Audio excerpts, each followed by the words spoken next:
Mr. Deputy Chairman, sir, this discussion has come at an appropriate time when people in this country are very much concerned about the future of the press, its structure and its freedom, and therefore I welcome this opportunity to say a few words.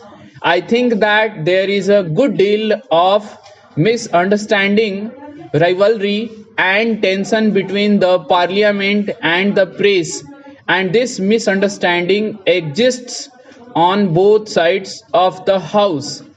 The usual attitude among the politicians is that if a newspaper supports their party, then it is independent, and if it criticizes their party, then it is the mouthpiece of the monopolists. Well, sir, it is not as simple as that. We all know that many parties, when they have been in power, for instance, the DMK, the CPM, all these parties have harassed newspapers when they have been in power. Sir, this is not a situation that is new to India. It exists in all democratic countries. To some extent, it is inevitable and we have to learn to live with it. The tension and the rivalry arises mostly because some of the functions of the press and the parliament overlap. Also, because the two institutions to a great extent depend on each other, and this results in a certain amount of resentment.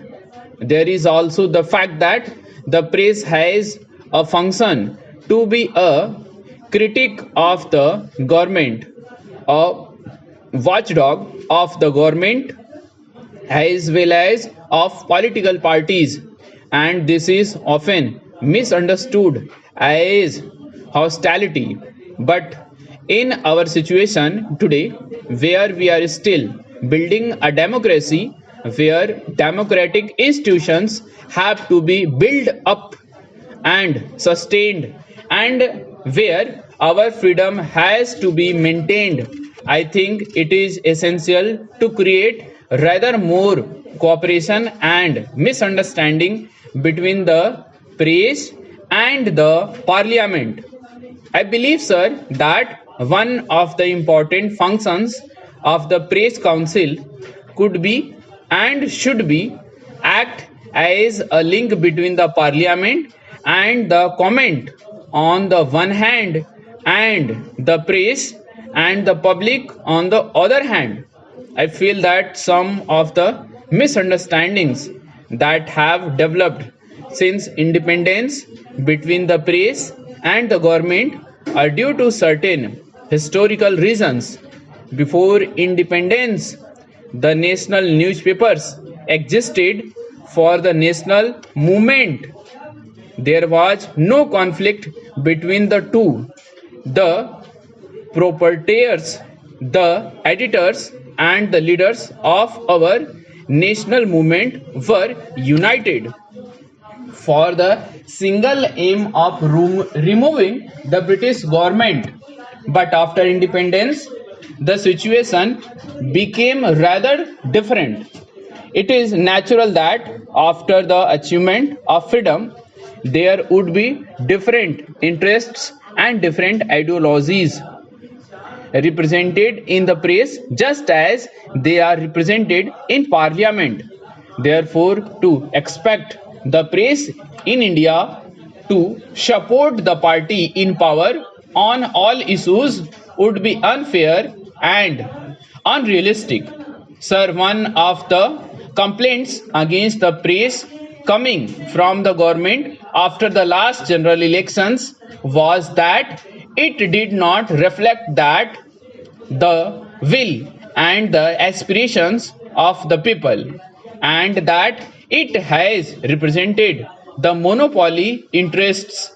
Even these allegations, sir, have been disproved to a great extent by those who have analyzed in detail the coverage of the last elections by the press, the fact is that a kind of distrust of the press has gone in the ruling party and in government circles, and their feeling is that our major newspapers do not support the basic policies of the government and that they are overcritical. Sir, I would like to say this: if the charge against the press is that they are dependent to a great extent on big business and that they are out of touch with the vast masses of the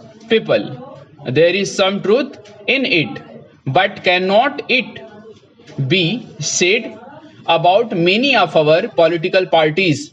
Cannot we say that the Congress party has links with big businesses?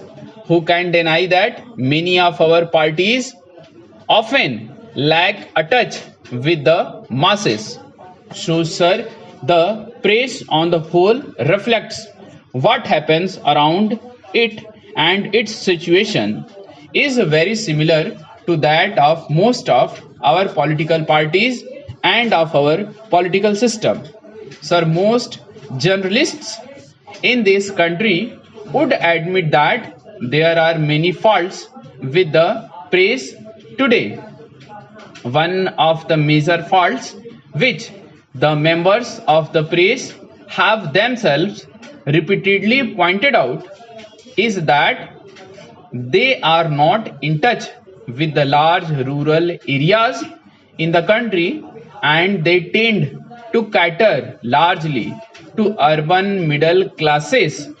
But the situation can ultimately be remedied only when we have highly literacy and education and development of rural areas.